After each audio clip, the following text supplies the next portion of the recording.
Hello, everybody. I'd like to call to order this law committee meeting. Today is Monday, March the 1st already, guys. The time is 5:30. Roll call, Ms. Lisa. Councilman Durance Daniels. Present. Councilwoman Laverne Mitchell. Okay, no response. Vice Mayor Jeannie Stinson. Present. Okay, Councilwoman Laverne Mitchell. Okay, no response. Absent. We have two who are present. We do have a quorum. Everybody just bow your heads for a quick prayer, please. Heavenly Father, I just want to thank you for another day. Thank you for allowing us to come together to continue to do your will and have the vision that you set out for this village, Heavenly Father. Thank you for just using us. Once again, please allow those who are on their way to this meeting to be safe. And as those dial in, that they can do so with peace and goodwill in their hearts and in their minds, Heavenly Father. In your son Jesus' name we pray. Amen. Amen. All righty. Just want to make sure. All right, cool. So just an acceptance of the previous law committee minutes. And that is probably a typo on my end, Miss Lisa, on the agenda. Mine says March the 1st, but I'm sure you probably changed it. Okay, yeah. cool. I'm sure you changed February 1st. Thank you. So just an acceptance of the previous law committee minutes from February the 1st, 2021 with any necessary corrections. So moved with any needed corrections. Move out second. That has been moved in second. All signals favor by saying aye. Aye. Any nays? The ayes have it. I have a question. I'm sorry. Yes, ma'am. Who seconded? I know. I did. Oh, okay. Yes, ma'am. Yes, ma'am. It's us too. Yes, There's only two members present right now. Yeah. Okay. Yeah. So yeah, this might be a quick meeting, which is all good. We like quick, efficient meetings. The first one is just a grass cutting response, and I'll circle this back till Ms. Laverne gets on as well. So I put the LM on there. I know Ms. Laverne Mitchell in our last meeting just wanted to kind of look at being able to reduce the response time when folks grass is too high. So when they get that warning notice, can we speed that up? So I know Ms. Laverne wanted to talk about that more in detail. Ms. Jeannie, did you have anything on that? If not, we'll move on to item number 2 under code enforcement. Okay. All right. The next one is just the towing car time frame. Lieutenant DePole, it's not quite why I brought you on, but you might be able to help out with this just a little bit. When it comes to towing cars, especially here in the village, there's a sticker process, and then obviously if you don't comply for so long, can you just speak on your experience with that, with the village, how you might have seen it in other villages or other communities, and anything that we might be able to do better or things of that nature? I think I've discussed a little bit with Miss Linda this afternoon earlier. Our general policy as a sheriff's office, we're not in the habit of writing parking tickets for the sake of writing parking tickets. I try to intrude on people's personal property as little as possible. We start towing cars away from people for no purpose other than it's been sitting illegally, maybe abandoned. There comes a point where obviously it becomes an eyesore in the community, and you've given somebody every opportunity to take care of it. And if they're not taking care of it, normally we try to go through several warnings before we take any action. But if it needs to be towed, eventually it's going to be towed. Miss Jeannie?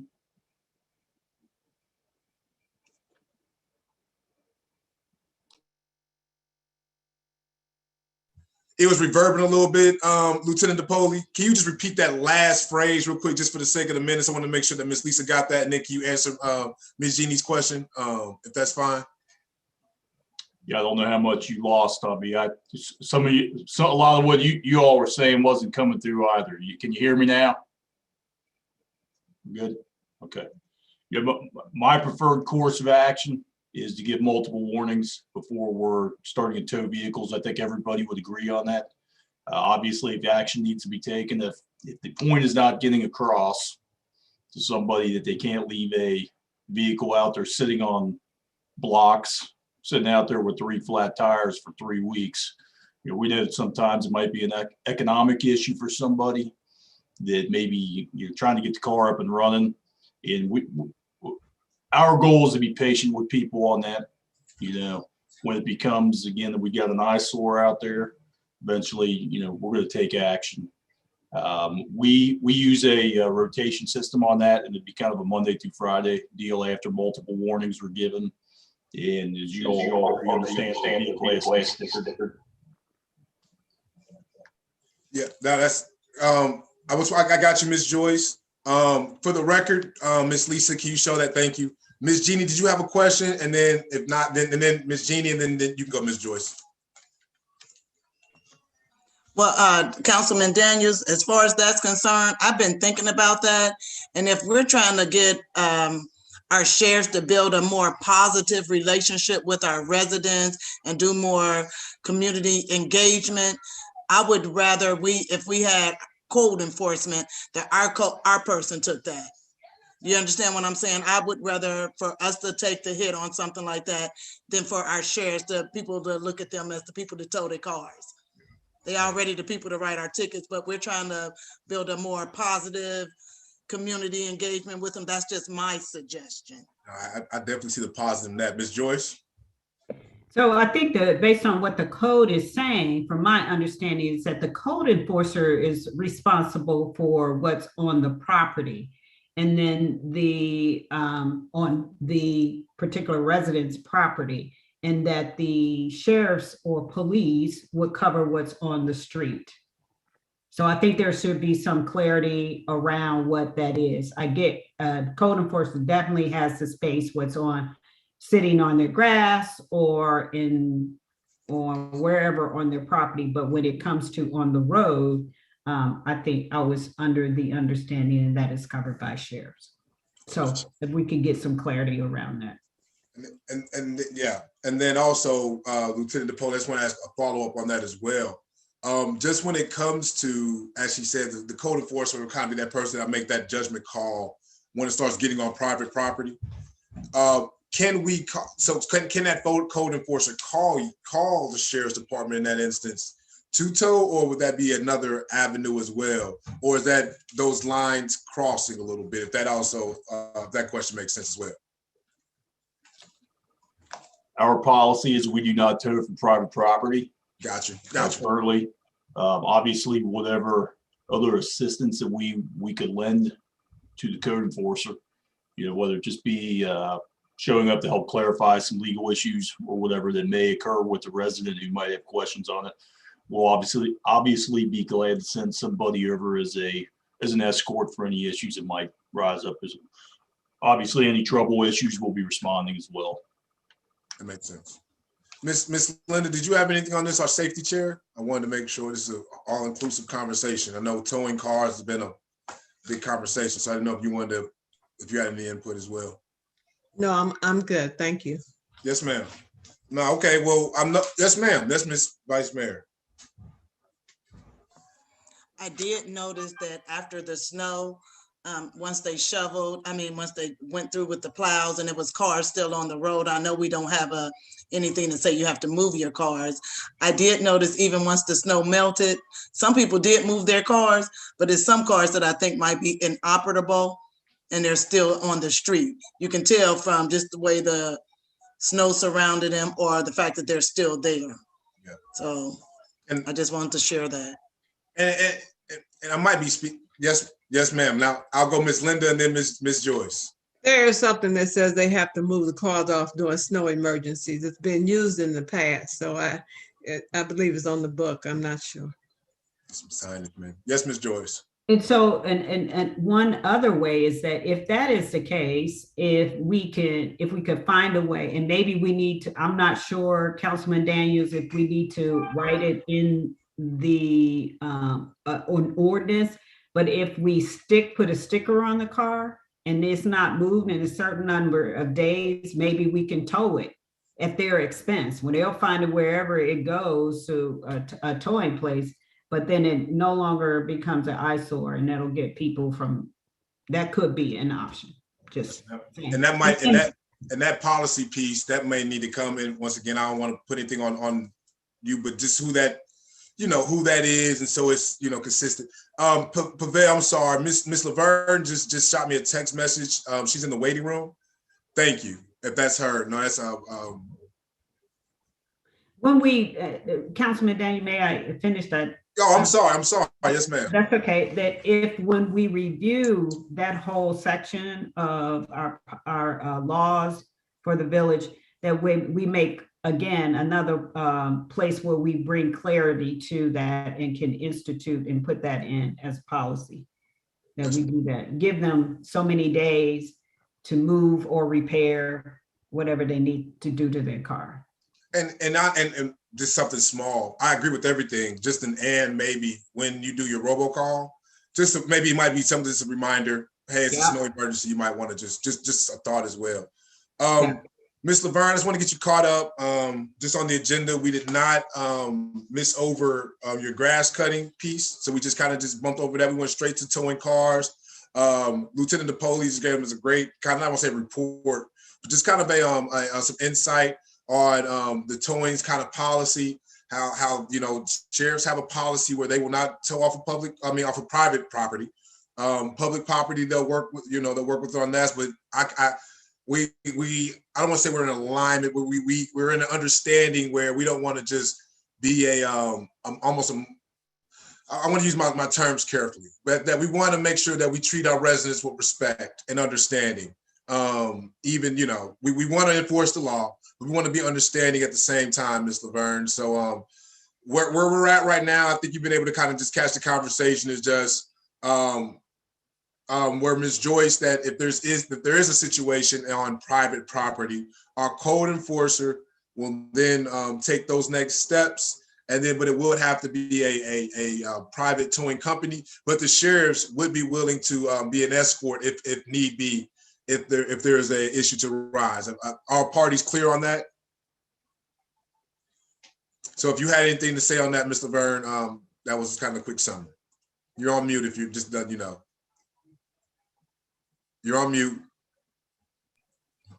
That's fine. So does that mean that we're primarily looking at towing those cars that have been there for 72 hours, cars that have no license plates, cars that appear to be abandoned on the street? That's our focus? With tickets, yeah, because we're still with the ticket process, not necessarily just going straight to just towing, but yeah, we're definitely. Right. Yeah, you put a sticker on there and they got so many days or whatever. Yeah. Right. Okay. We are in agreement on that, right? If just by simple thumbs up will work. Okay. Yes, ma'am. But I have another question. So yes, ma'am. When and if the car is towed, it is up to the sheriff's department to determine, I guess, some type of rotation as to what towing company is being used. And all the information on the citation will indicate that the resident or the owner of the car has to pay all fees.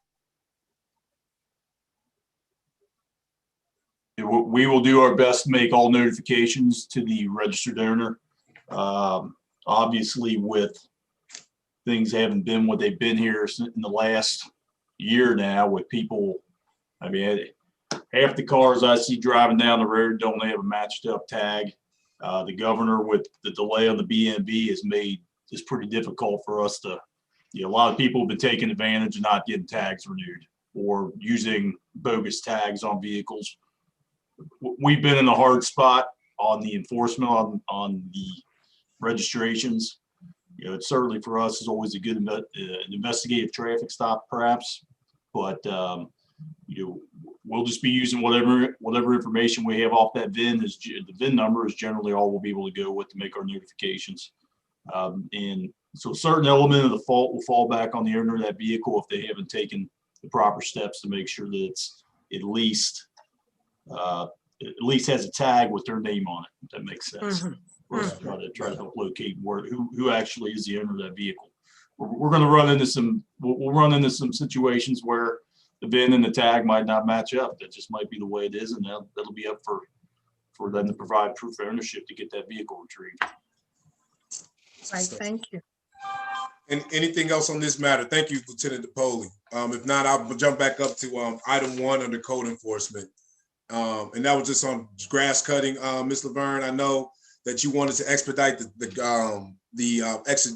execution time for the owner to get their grass cut if they receive that warning. Just didn't, that was item 1 on the agenda under code enforcement. So I'll leave the floor to you if you had any insight or any thing you wanted to provide on that. No, I have asked to get a copy of Springdale's code enforcement for that so that we can begin to do a comparison. But the more I think about it, I think that is something that we could ask our clerk of council to do, is to go to the Center for Local Government and ask them to do the questions to the other communities similar to ours, just what their grass cutting response time is after a violation. So right now, I think ours is what, 15, 30 days, 30 days, 15. And just to remind everybody, we did change it from 12 inches to 8. So when Mr. Edwards was last here, so that's something that we have to remind the residents of as well also. Yeah, there's I'm just going through all the weeds and noxious crops here. So about 15 days, it's 15 days. And that's under 15 days after citation. Yep, and Miss Lisa, if you need it, it's 93.14. Notice to owner to cut noxious weed removal litter service. Section B. So I mean, after the first citation they get 15 days. Then after that 15 days, are we going to cite to court or are we going to fine? That's always been the toss-up. See, now I have two. Oh, I'm sorry, Ms. Jeannie. You please first. I'm sorry, I didn't see you. I looked up like this. Yes, ma'am. I like that. I'm thinking fine, because if you go to court, they just keep prolonging it and going on, and then they come back and say, well, I cut my grass, and then no, if it. And then once again, I know we keep talking about, I don't want to put more things on Ms. Powdrill from a programming standpoint, but this might be a way of engagement. This is just an idea. The only thing I'm concerned about that, Ms. Laverne, my grandfather is blessed enough to have folks, I'll go over there and cut his grass, right? And make sure he's taken care of, but we do have some seniors who may not have that luxury.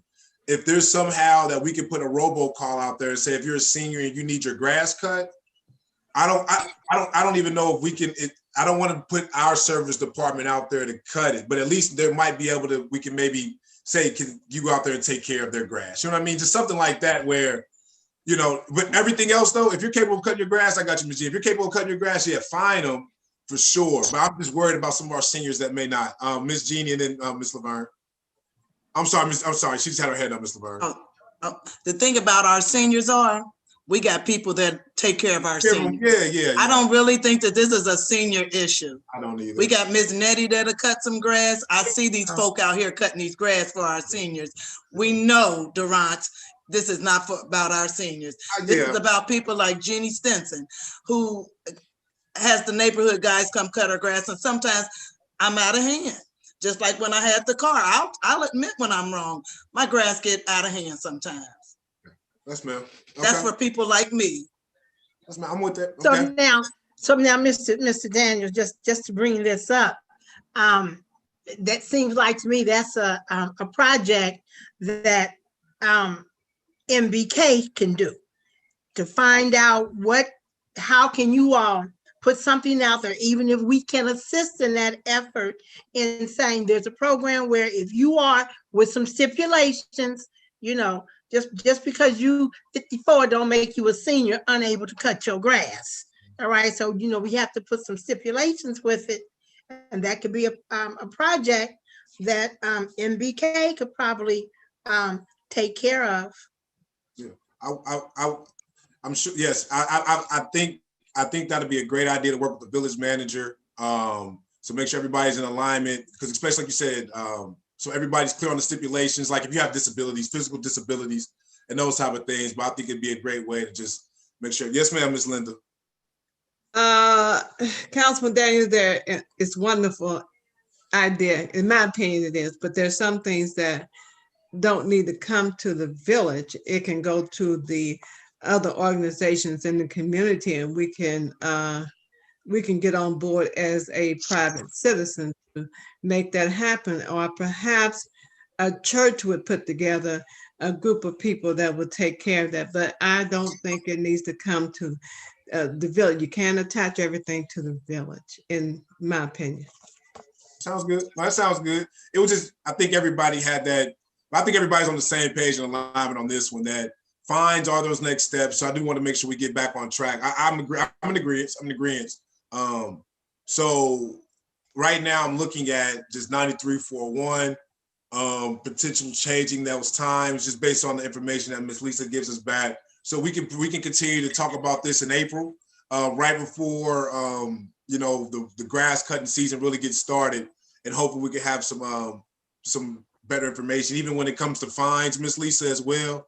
So on that, so just to add to that request, Ms. Lisa, I hate putting things on your plate, but when you do go ask for those times, if you also can just see what type of fine penalties they have as well, and then we can compare and contrast those in April's meeting. Anything else on item 1 under code enforcement? Yes. Yes, ma'am. I think that once we get this information together, so we have a letter that Ms. Powell has to send out May 10th. That can be included in that letter in terms of what's the expectation for those particular items. Yes, ma'am. Yes, Ms. Linda. I think we also need to put out a message about the garbage cans. They're out all during the week, on the weekends, whenever, and let folks, remind them that garbage goes out on Monday after 5 or 5:30, and you got to have it back in on Wednesday. So, and I know it may be difficult because of COVID or because of snow or whatever, but those are some of the things that we have to do to make sure that happens. It's just as you traveling through Lincoln Heights, and I don't go out that often, but if I go out on Friday and see garbage cans still out, and they just all up everywhere, some of them are even turned over, it creates a problem for me. Ms. George? Would it make sense that when we put into our newsletter, is that I just kind of list the things that we are going to be going forward, being very focused on in the village, and that could serve as as we talked about, Councilwoman Mitchell, and my notice to the community, hey, we're not trying to penalize anybody intentionally. We're trying to follow the rules and the laws that have been put in place in the village. And we're giving some people some time to make corrections without enforcing the law, and then set that date that we're going to be looking and coming by and making those assessments. I think yes, it needs to be in the newsletter. And even after the newsletter goes out, if we are consistently, which we probably will, still see the trash cans out, that could be just a once a month robocall added to the information of a robocall, by the way, as a reminder. Not just for that, but if we are making a robocall, add that to it if it seems like it's still a problem. Good stuff. Yes, ma'am, Ms. Linda. You're muted.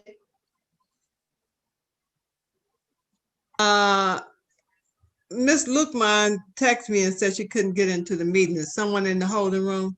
Pavel, can you see if we can let anybody in? And if it's easier, Pavel, if it's easier, if you want to just make me a co-host for now, and then you can transfer it back over to Miss Key at 6:30. That way, if anybody pops in.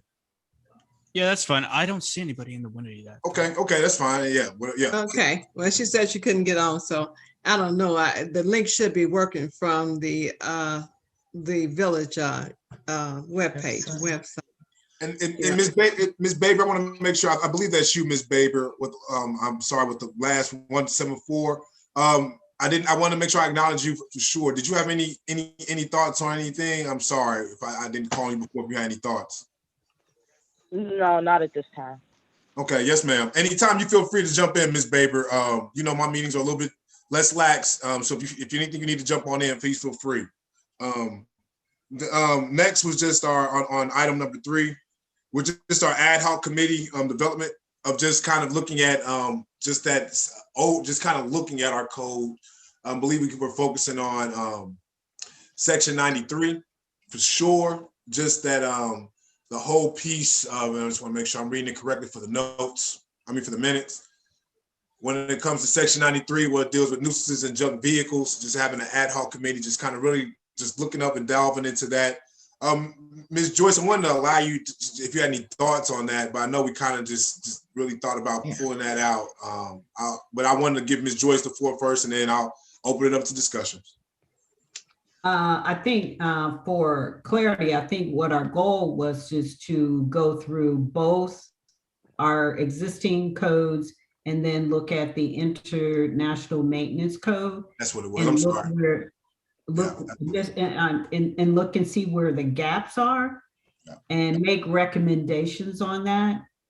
Make those changes and then send that to the law director, Councilman Desai. Let him to review and accept and make changes or suggestions, and then bring it back for back to the committee to go move out to council. Yeah, thank you for that. I think so. No, that was, I'm looking at my notes now, and I had it mixed in with something else. So that's on my end. So I appreciate you making that clarity and that clarification. So Ms. Joyce is correct. So Ms. Laverne, please, the floor is yours. Yes, so what is the purpose of the ad hoc committee then? To do this, and who would be that ad hoc committee? So the ad hoc committee per se, that's where I believe we need to discuss what the goals, specifically what Ms. Joyce has talked about, is where we can kind of find that alignment, especially when it comes to our international maintenance code and our overall code, and how we can be most efficient about that. So the ad hoc committee per se does not necessarily have to be council members, correct? That's right. So that's what I'm asking. Yeah. So we have different, there are different subject matter experts that Ms. Joyce is privy to. So once again, I want to put this on Ms. Joyce, but if Ms. Joyce would like to use her I won't call it a Rolodex, but her resources of subject matter experts to create this ad hoc committee. If that's what you were thinking of, Ms. Joyce. If not, we can go in a different direction. But I wanted to get your opinion on that. And Ms. Linda, did you have a question? I'm sorry, I just saw your hands go up.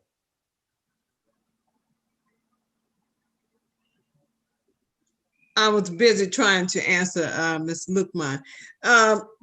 What is the ad hoc committee development? What's that? That's what we're on. Yeah, that's what we're on now. What is it? We're speaking on, so there will be an ad hoc committee to look at our current code and how we can mesh it with the international maintenance code. And they will make some recommendations on not only just how they align, but maybe some contradictions that clean up the language, make sure I'm saying this correctly. And then that recommendation would then go to Mr. Desai, who would then make some recommendations back to council.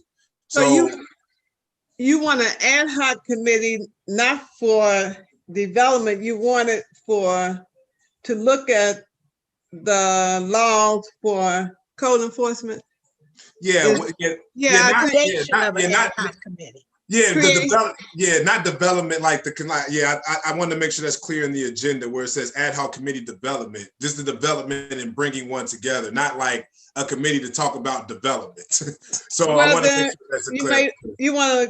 may want to say ad hoc committee, code enforcement, Yeah, ad hoc committee to look at the ordinances, because you're looking at the laws of that. And Yeah. that's what you're supposed to do, is to look at the laws pertaining to the village. yeah, and we're in agreement with that. It was just Yes. So yeah. that we won't get confused with that and have to define it again. We just need to remove that piece. Yeah. No, thank you, thank you, Councilwoman Childs Jeters. Yeah, Ms. Joyce clarified that. I'm gonna go to Ms. Laverne and then Ms. Joyce, if you had anything on that as well.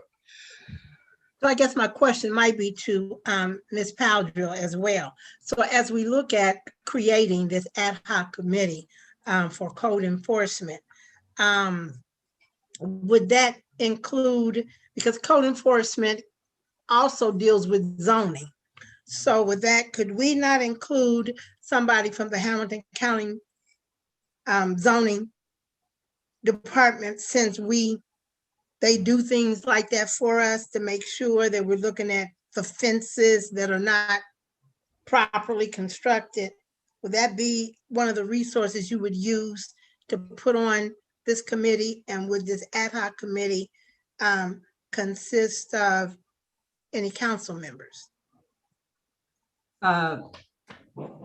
No, yes, please, Ms. Jones, please. Yeah, this is an open conversation, everybody. Nothing is written in stone. We're just having a conversation. So whatever, yes, Mr. Powdrill.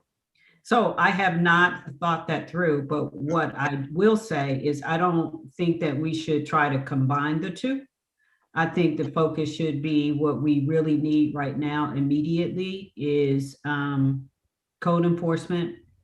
And my thought is once we bring the code enforcer on board, we will have added resources to walk through those codes for that. Once we get through that, then look at zoning, because I think that should include somebody from the Economic Development Committee to be on that or included in that as we think through our economic development strategy for the village. So I think those are two separate kind of approaches to two different things. And I think not to overwhelm, we've got a lot of stuff going on in the village right now. And I want to make sure that what we do engage in, we do it to the best of our ability and not give it all of our focus. So if we could focus with code enforcement and then put that aside and let the code enforcer enforce those codes that we've approved, and then go to zoning, that gives us a lot more room because we don't have a lot of activity right now. So that gives a lot more time, I should say, to really focus on what we need to change in the zoning. And we can always expand that the zoning piece with professionals in the marketplace to help us with that. As we're doing our land use study as well. So I think that kind of all marries together. And so we probably should align stuff together as we go. That's just my thought. Sounds good. That sounds like a good plan. Sounds like a good plan. Anybody else on this matter, and then we can move down the agenda. It's good stuff. Next was just an old business, was just item B, just policies and rules of councils. Item 1 was just a 3-2 vote. We're going to talk about that on Saturday, but it was just an old business. So just making sure that I brought that back up. Part C in old business was just our zoning laws. Ms. Powdrill did put all of our zoning pieces in our packet, in our mailbox. So if those want to look that over, that is in there as well. Anybody else have anything under old business? And then we can move over to new business. All right, new business. And Lieutenant DePoli, don't want to bring you in on this one. Mr. Daines, I had my hand up. I'm sorry. I'm so sorry, Miss Linda. Yes, ma'am. I want to know, why is the 3-2 vote? Never, I don't understand why it's in law. So when that was a rules of council piece from last year, we had a dispute on whether if we don't have a full quorum. So I know we're bringing that up on Saturday in our room, so that's why I said, yeah. So it's actually been up on our agenda for like the past 3 months, like since it got brought up, and we just kept saying we're going to talk about it. We're going to talk about it, but I know we just wanted to clear it up because it was a contradiction that even our solicitor was he had to go back and just make sure. So once again, to make sure that we can clean up our codes and our rules of council, so there's no problems like this ever again. So that's why it was brought up. Ms. Linda. So when we do get a resolution on Saturday, when we bring it back up next month, we can clean the language up so there is no contradictions and anything of that nature. Any other questions on that? We continue to move forward. Yep, just new business. So in resolution 2020 R20 last year, Lieutenant DePoli, we talked about some 6 milestones working with my brother's keeper, and one of them had to do with keeping kids on track and giving them second chances. And that was particularly kind of what we talked about in the safety meeting last month, and just kind of how we can just work some alignment behind that. There is a member of the Heights woman named Celeste Treese who has been in contact, and I want to make sure she gets in contact with you as well. But just kind of being, have you ever seen a program similar to this? The only person we kind of been in contact with, and I'll open this back up to everybody, is Ms. Judge Carrie Bloom, who's kind of talked about different type of, it's like alternative courts. And I might be using the wrong term here, but it's almost like a court before you get to court. So it's like you said before, if you mess up and you do something incorrectly, and Ms. Bloom might then redirect you back to the community where you do so many community service hours or something of that nature. Unofficial juvenile court? That's the term. That's the term. Thank you, Ms. Laverne. So yeah, just wanted to open it up to you, Lieutenant DePoli, and just how, what you thought about that, and then just let it go from there. I appreciate you on that. This is this was emailed to me today. I just got a chance to read it just about an hour ago. Obviously, I'm all on board with, I think one of the things we touched on during the safety meeting is, nobody wants to see a young fellow who makes a boneheaded decision, and now he's paying for it the rest of his life.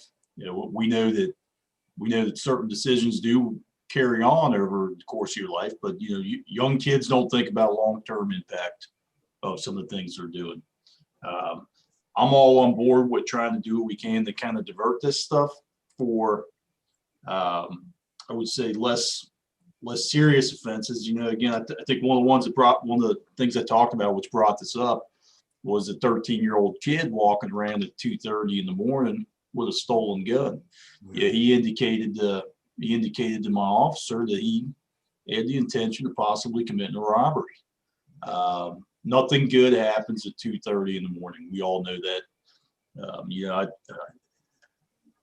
The way I look at it, my guy may very well save this young man's life. If this kid pulled that gun on the wrong shooter, he's laying there with holes in him, and the shooter probably doesn't care. He may be walking off, driving off. That being said, again, I'll repeat myself on what I said last time, was that I don't want to see this kid locked away.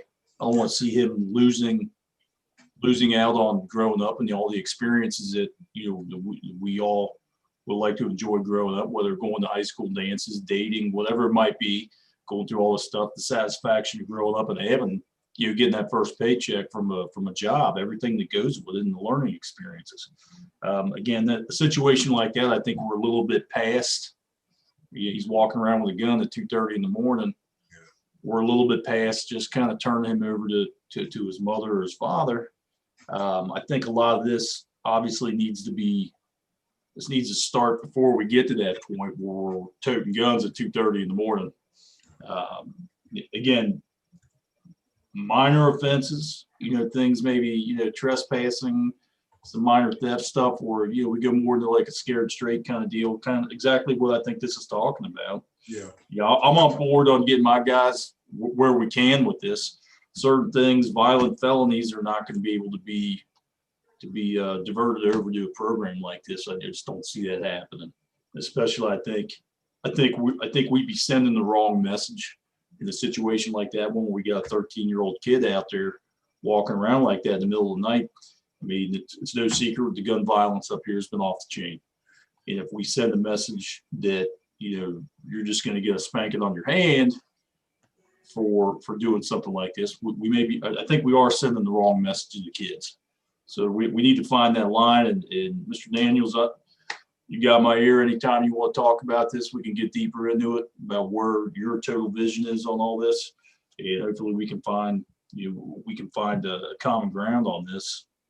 One thing that we typically would do is what we call parental admonishment, where it's kind of what you're talking about here. We're not my brother's keeper, but we would turn a kid over to mom or dad for, again, things I think I talked about, like, you're out spray painting, tagging abandoned buildings, you're out making boyish mischief. I think, Mr. Daniels, you agree with me that when you were 13, 14 years old, you were no saint. I know I sure as hell wasn't. I have my own pranks and mischief I like to cause, but there's a line where you're out there robbing and causing the big stuff that we can't be sending the wrong message all around. That's where I sit on that. It's great stuff. That's why I want to have open discussion. Yes, Ms. Linda. Yes, there's a couple of things I want to clear up. And, when you start talking about my brother's keeper, I got all excited, but that excitement wasn't from the committee, the safety committee, that was from me personally.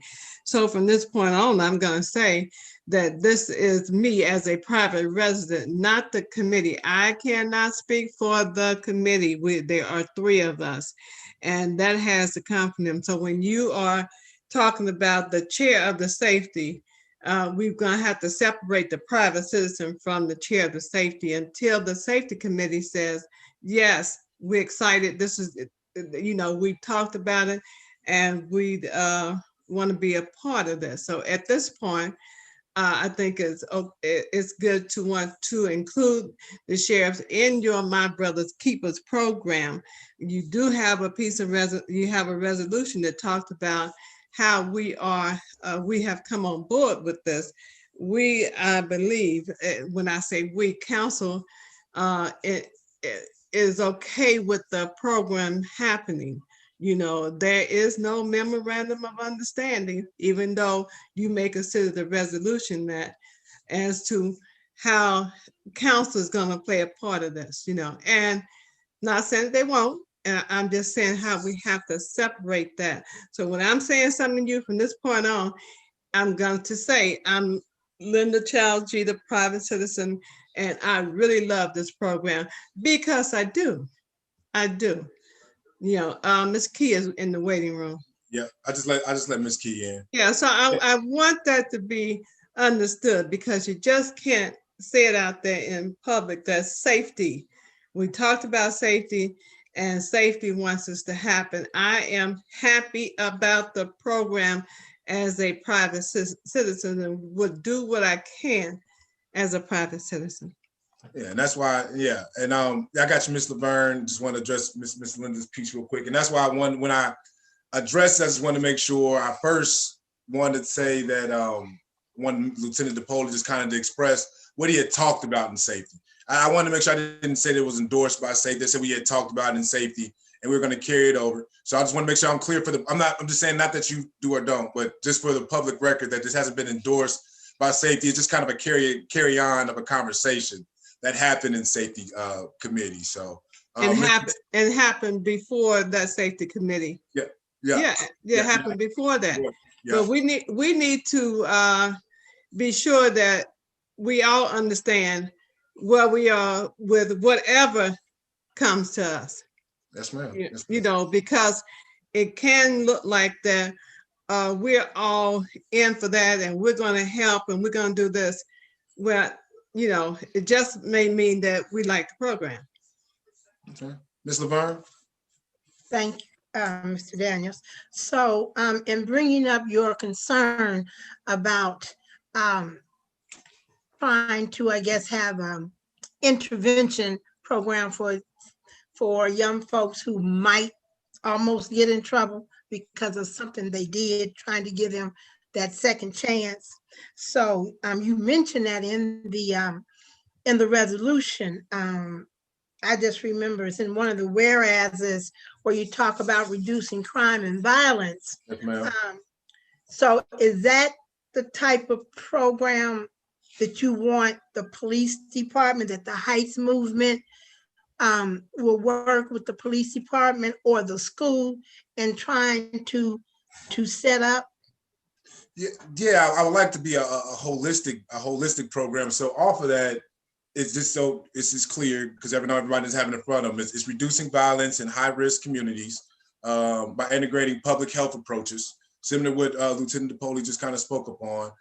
Reforming the juvenile and criminal justice system, that's kind of keep youth and young adults on track, and then encouraging law enforcement and neighborhoods to work together. So that's what you're referring to right now, Mr. Laverne. Eliminate Right. unnecessary barriers to reentry and fair hiring chances.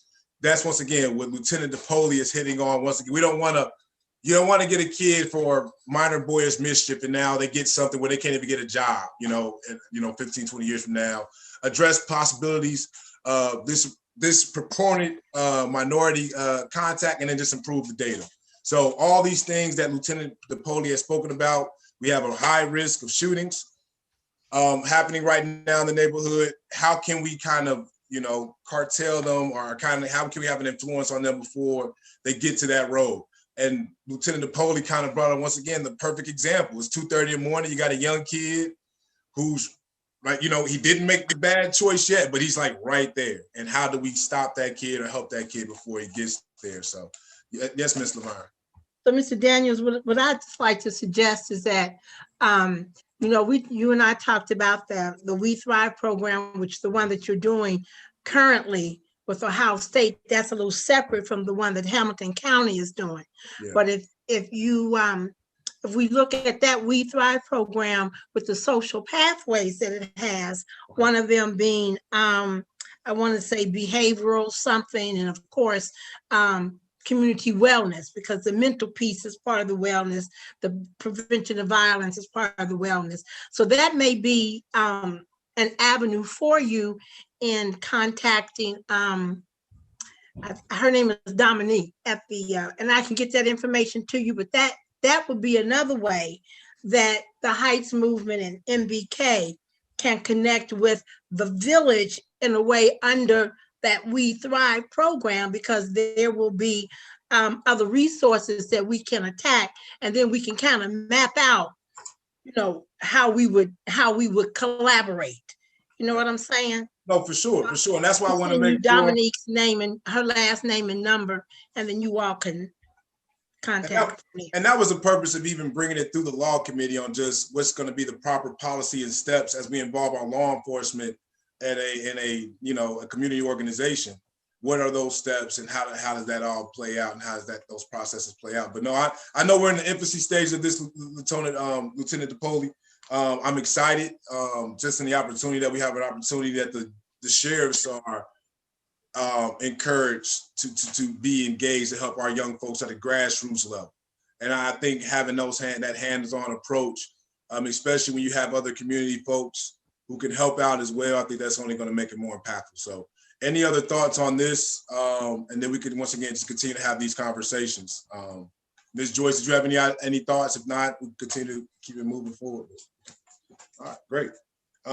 Next, as it regards to resolution 2020 R20, and once again, we're just cleaning up any necessary questions or thoughts as there was in regards to any conflict of interest, or how do we work within a council member also being a part of a community organization and those type of things. So that's why I wanted to make sure when we talk about it in law, it's all clear and upfront and as formal as possible, because I feel like the best best way to not have any conflict of interest, to have full transparency. So the next one is just when it deals with success for entering the workforce, and that's just item number 2. And then I'll bring this up, and then there's no thoughts on it. We'll keep it moving. But there was some email shared between Mr. Desai earlier and folks on this committee, particularly just kind of talking about the role of a council member and how they function when it deals with nonprofit organizations, or if you're an executive director and different type of things. That's why I brought this up as we talk about it. It's not necessarily just a Heights movement conversation, but it's we have conversations all the time about some folks being on different boards or folks having different jobs and how those things intertwine. Mr. Deepak, it looked like in the email, kind of laid it out, and it seems like those conversations are still a little bit fluid, but he laid out some decent examples and scenarios that seem like as long as you're not voting, or if you're not on the board of directors, or if it's not financially impacting you, even those conversations or even those votes can take place. So I know it says specifically on resolution R20, R20, it's a lot of 20s in there, when it deals with kind of that conflict of interest thing, but it's kind of also steering to a little bit of a policy avenue of it as well. So I can read Mr. Desai's email, or I can summarize it if we want to go into that. If not, we can keep it moving forward. But I just want to let folks know we did reach out to Mr. Desai on some clarity on resolution R20, 2020, resolution 2020, on just how those things work, especially with, and once again, I'm just being completely transparent as my role as the executive director of the Heights movement, especially as we're going to try to work with our sheriff's department. These are not situations where, so I'll go, the first way I saw Ms. Laverne, Ms. Jeannie, then Ms. Linda. So Ms. Laverne. So Mr. Daniels, I think one of the things that you have to be careful of is that if you are the executive director, and see, when you say executive director, that implies a compensated position. And so if the Heights movement were to bring something to council, that would be something you could not vote on. I would not say. You would recuse yourself, because that would appear to be personal gain because you are the executive director. So that's how I read, and I don't know if you were able to respond to that second email that Mr. If he was able to respond to your second one when you said you were the executive director. So I think that's something that bears more exploration. If you are the executive director and the Heights movement brings something to council that they want to us to support or fund, because support does not necessarily mean funding, then that would be something that I would think you would have to weigh carefully in terms of your voting. No, exactly. And that was the question, because I wanted to make sure discussion, like, can we have discussions here in that role? And he seemed like he said discussions seem to be fine when you like you said, voting and those type of things, myself, so I'll speak for myself, but then I also say, I guess any members of council who might be in that role, that's where it seems to be in that way. Miss Jeannie, I just saw your hand up. Now go Miss Linda. Okay, I was confused on why you had put this on the agenda. So I'm gonna pass on my question. That's fine. That's fine. Miss Linda? Did all of council receive that email from Mr. Mr. Desai? It was amongst the committee first, because it was a response to the agenda. Was everybody sent that? That's all. But I'll make sure. No, but I'll make sure I forward Mr. Desai's response to everybody. You give that to Miss Lisa and let Lisa send it to everybody. Yes, ma'am. And it'll just be Mr. Desai's reply. It'll just be Mr. Desai's reply. Okay. And then, because I couldn't find it, but perhaps it's here. Yeah. It was real informative, and it had some good clarity on that as well. So Do you have the date on that? it was today. It was about an hour ago. Oh, okay. That's the reason why. Yes, ma'am. Yes, ma'am. So I'll forward that to Miss Lisa, and then Thank you. I may already have it if it was an hour ago. Okay. Yes, ma'am. I was on another Zoom meeting, so. That's all. No, I wanted to clear the air on that as we continue to work forward. I know today is March 1st, National Women's Day, and I know I work with a lot of beautiful, strong women. So I want to make sure we clear the air, just as we talk about how we work moving forward, that everybody's kind of doing. I want to make sure I'm doing my due diligence in the background to make sure that the work that we all do in our great community, we're all striving for the same goal. And I appreciate all you guys. And I just want to make sure as we move forward in those goals that everybody is moving the right way. Because, like you said, everybody has their role to play. And I just want to make sure that the roles we're playing we're doing it in the right way. So, Councilman Daniel, what kind of women are we? Say that one more time. All the adjectives I use, I believe: fabulous, beautiful, magnificent, lawful. Yeah, there you go. All that. No, I would say. I mean, but yeah.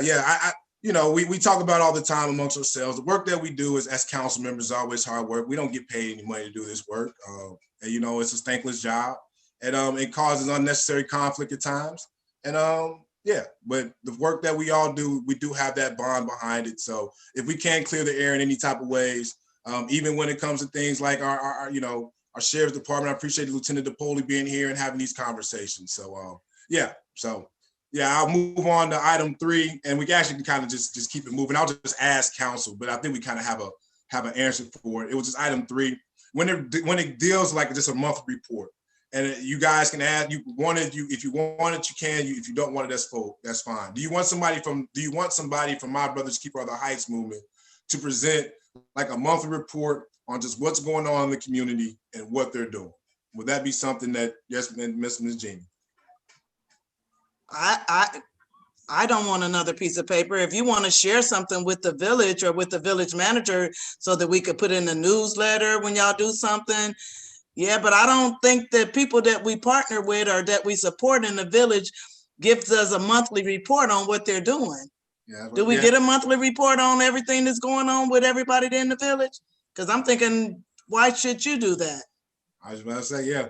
That's just my opinion. No, that's why I say. We have a stack of papers forever. So I was asking Ms. Laverne, any thoughts on that? Well, Mr. Daniels, I like reading reports, but I don't think it's something that you have to feel that it is required. But if you all have a report that you put out, just like we put out our newsletter, LHOI puts out something, the health center puts out their newsletter, their annual report. I think if that's something you want to share, that you certainly can. I just don't want you to feel that because we have a resolution that supports what you all are doing, that says we want to help our young men, don't feel that you are obligated to give us that report. But I think just to put it out there in general for all to see, however you can get it out would be great. If you want to send one to me, that's fine. I'll read it. But it doesn't have to be something that, it's not something we require as a council. That's cool. That's great. That's two votes on that, so we can go on a consensus on that. So that's great. It's almost 6:28. I love how my meetings can almost end right on time. So oh yes, Miss Linda, I'm sorry. Yeah, I want to put this out there is that the newsletters are great. And that's all we need. Yep. Yes, ma'am. That's why that would solve part of any kind of conflict there. You've given us a report as to what you all are doing, as well as you should give to all the citizens in the village of Lincoln Heights. Yeah, that's also that. Yeah, so there is a monthly newsletter, and it's beautiful. And Citizen Child says it's beautiful.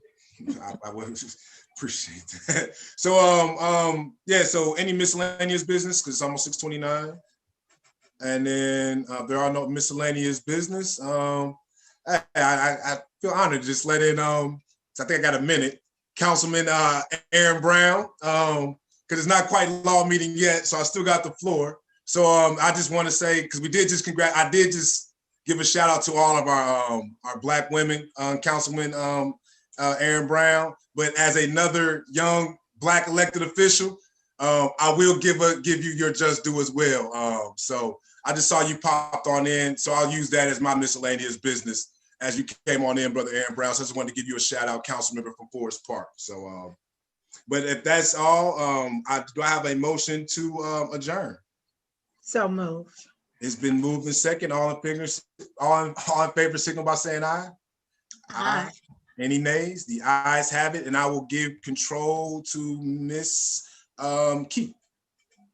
Councilman Daniels, Yes, ma'am. I thought Councilwoman Laverne Mitchell made the motion. Who seconded the motion? He did. I did. I didn't hear a second. I seconded. I You did? seconded. Okay, I'm sorry. I'm having a delay on my computer. Thank you. Yes, ma'am. Okay. Thank you, guys. Great meeting.